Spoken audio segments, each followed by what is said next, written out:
I was sitting in a one-on-one with a different coach from Sally Z, a business coach that I'd been working with for a little over a year.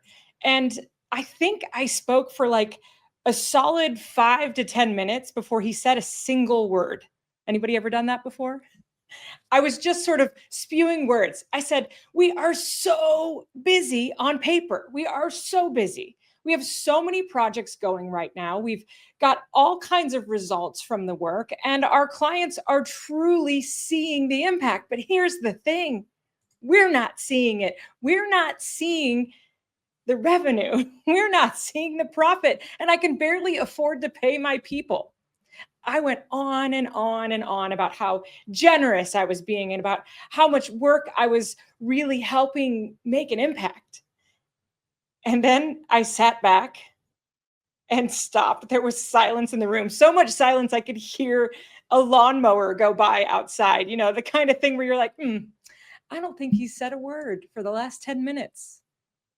And he looked me dead in the eye. He didn't say, "Great job, Lauren. You're doing so good. I'm so proud of you." He said, "Lauren, you said you're being generous. But I have a question for you. Are you being generous or are you being altruistic?" Now, I looked at him in silence because, confession, I didn't know the difference between the two. And he said, "No, I'm not asking you right now to answer that question. In fact, I don't think you should. And I don't think that there's a right or wrong answer to this question. But you said that you're being generous.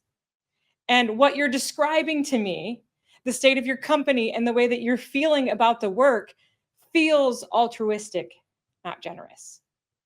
Now, we went on with the rest of the coaching session and troubleshot a couple of other things going on in the business. But when I got back to the office, I used good old Google and I said, "What does generosity mean?" Essentially, generosity is giving more than expected. Now, I was certainly doing that. One of my core values is service. So I lead with what I think is generosity, but altruism, altruism is giving to the point of self-sacrifice. I'm just going to repeat that for you because it took me several days, maybe even weeks, to comprehend the difference. Generosity is giving more than expected. Altruism is giving to the point of self-sacrifice. Again, like he said, neither of these is right or wrong, but the motive and the impact of that is what he was asking me to think about. You see, that is the power of a reflection question. It's not something that you answer in the moment. It's something you think about for hours, for days, for weeks, and in this case, months. Because what I realized is yes, my calendar was full. I'm an Enneagram 7. If you saw my calendar, you would know I'm a little bit overcommitted at times. Because I lead with service, I thought I was being generous. But what I was actually doing was overcommitting. And I was overcommitting because I wanted to be liked. I was overcommitting because I didn't want to let anybody down. I was overcommitting because I was recovering from a pandemic where I said yes to absolutely everything that came through the door to help make the business survive. What I recognized in that simple reflection question is that I had a limiting belief that generosity was disguised as altruism, and that in order to be generous, I had to, in fact, sacrifice myself, my family, and my time to be successful.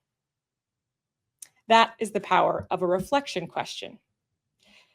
Now, I'm going to ask every single one of you on this call today, on this event, to channel your inner Ted Lasso. If you watch the show, you know that it's about soccer, football, but it's actually about leadership. And there's a scene where Ted Lasso's in a bar or a pub and he's playing a game of darts and nobody asks if he's any good. They just assume, since he's from Kansas, he has no idea how to play darts. But he does, in fact, know, and he wins. And he gives this whole monologue that essentially says, if they'd asked more questions, they would have known that I played darts since I was a kid. He calls us to be curious, not judgmental. And I think as leaders, we are called to be curious, not judgmental. But we have to do the same for ourselves. Now, A lot of people like to credit this statement to Ted Lasso. He's sort of the modern day philosopher, but I'm a philosophy fan. And I think that this statement, be curious, not judgmental, actually comes from Aristotle. And I've cited this source here. And I'm going to guess, I'm just going to give him a little pass that maybe he wrote this not thinking that women were leading around him. So I have modified what he says here. But all women by nature desire to know. To me, that is the same statement as Ted Lasso's be curious, not judgmental. See, philosophers, ancient philosophers from such a long time ago knew that this was an important piece of what it took to lead ourselves and lead our lives. Now, I've come up with this method that can help us all be better leaders based off of what I do in my documentary work. And at the core of it, I believe when we ask better questions, we not only reveal deeper truths of people that are with us on our team, in our lives, but also in ourselves. But that allows us to lead with clarity, with a clear mind, with a focus, if you get what I'm saying, a lens focus.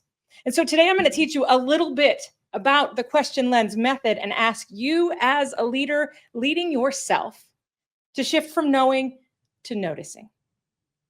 After all, we're always trying to know what we're going to do next. And many of our teams and people in our families turn to us with the next, turn to us as if we know everything. But when we shift and use the question lens method, I believe everything comes into focus.